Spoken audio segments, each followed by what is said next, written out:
Neighbourhood Watch, Chapter 12. I don't like the ginger bits in the food, Bill complained. With his finger digging about in his mouth, he could hardly be understood. Janice, was your suggestion? Laura grumbled, putting him straight. Yes, but they should stop putting whole roots tasting like soap into their food. Next time you should ask before you order. Now stop complaining. We've got business to do. With that remark, Nigel appeared in the back of Laura's mind again.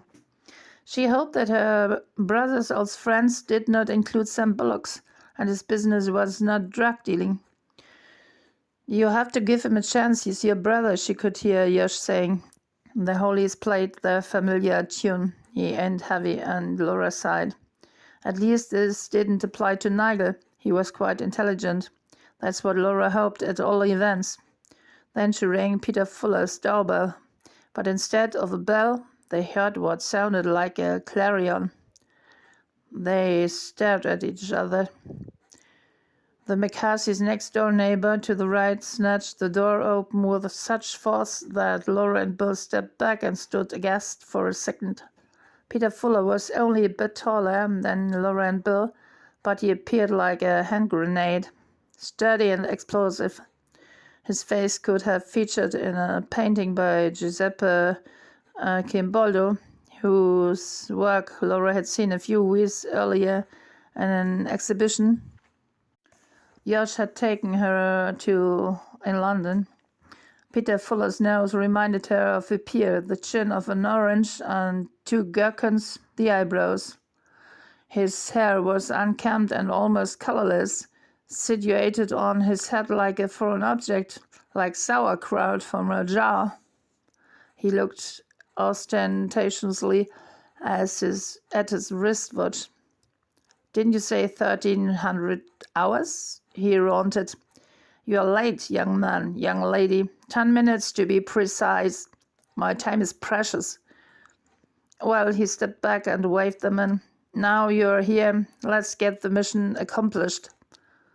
The living room looked like Lord Nelson's war room.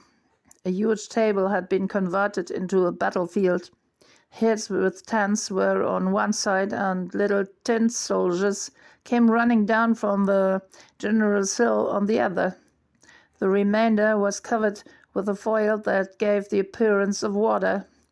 Some ships were nearing the shore, and Laura could almost smell the gunpowder and the salt, and hear the gunfire. Take a seat, Fuller said, and pointed to two chairs beside a small table covered with boxes full of soldiers and plates with leftovers of hot dogs, hamburgers, and pizza. The impression of being in a different universe paralyzed Laura for a moment. Bill seemed impressed. You're working on a war scene? Which one is it? It's the New Orleans landing 1814, young man. You should recognize that. What were you doing during your history lessons? Fuller's voice was harsh, but his banana lips bent a little more, indicating some strange kind of smile. Obviously, Bill had found the right note. The same project Edward McCarthy is working on, isn't it? Bill went on. Indeed, young man, indeed. We have been friends for years and been working on this project for ages. Laura's mind drifted away. This interrogation was in better hands. She looked around. The rear window offered a view into the garden. It was a wilderness in comparison to the farmer's park-like garden. Overgrown cherry and apple trees, the grass too high, with a hut in the back of the side which might serve as a storage for more tin soldiers or some prisoners of war. She looked back at the living room. Some books on shelves.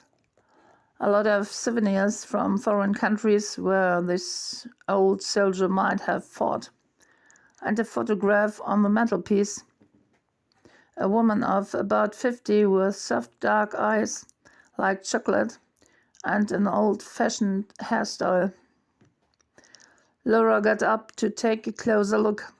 The woman looked vaguely familiar to her. She took the frame into her hand. "This is my beloved wife Dorothy," Fuller said. "She's beautiful, isn't she?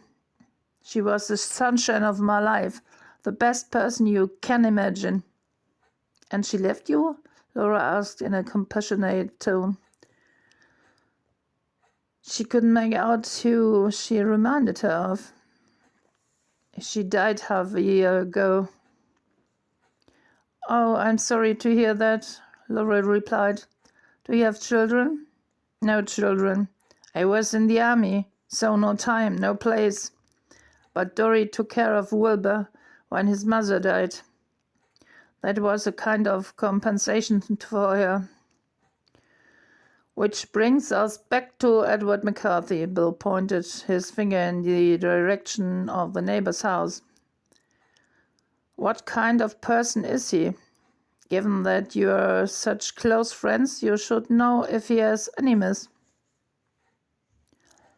Fuller shook his head and ran his fingers through his sauerkraut. "I'm sorry you find me looking like this. I need a haircut. Well, everything has run a bit out of control since Dory... Well, Edward, he's different. Different kind of softy in some respects." He stretched out his arms and pointed towards the council flats, which could not be seen from the living room, but Laura knew what he meant. "When it comes to what he calls tolerance and multicultural society, equal opportunities," Fuller went on. "All nonsense, if you ask me, but it comes from his profession. Being a school teacher is special these days, and he is far too soft with Wilbur, like Dory was. The boy needs a strong hand and a few years in the army. That would make a man of him. Flowers, landscape gardening, that's girly stuff, but no profession for a man. Apart from that, Edward is quite a nice fellow." "Does he have enemies?" "I can't imagine he has enemies. He's friendly with everybody, even with those over there. We keep an eye on them, you know, neighborhood watch." "But what exactly does it mean?" Bill asked, and Laura knew at once Bill had Moira and Sharon in mind. "It means getting together with your neighbors to reduce local crime and disorder in a bid to make your neighborhood a safer and better place to live, work and play." Peter Fuller sounded like a radio advert. He went on. "It means we act together as the eyes and the ears of the neighborhood." Laura remembered the twitching curtains. "And react to anything that could cause concern or worry. It is not about being a nosy Parker or interfering with our people's business, but about being a good neighbor and caring for your community. I'm the coordinator for our area, but we have a nationwide network, as you know." Fuller appeared proud of his role. "Edward is a member too?" "Well, he pops in every once in a while to our meetings, but apart from that, no, he's not an official member. He says he doesn't want to spy on other people. He just takes advantage." "Mr. Fuller," Laura interrupted, "you've heard that he is missing?" Fuller nodded and looked sorrowful.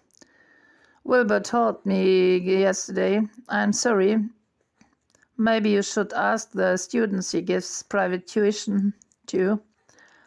Edward has a strong affinity for foreign people." "Like those from the council housing area?" Bill asked, and Laura heard a little tremble in his voice. "Exactly, young man. And with that Indian guy who claims to be professor. They live in the house that borders on Edward's land at the rear of the garden. I wouldn't be surprised if he had something to do with this.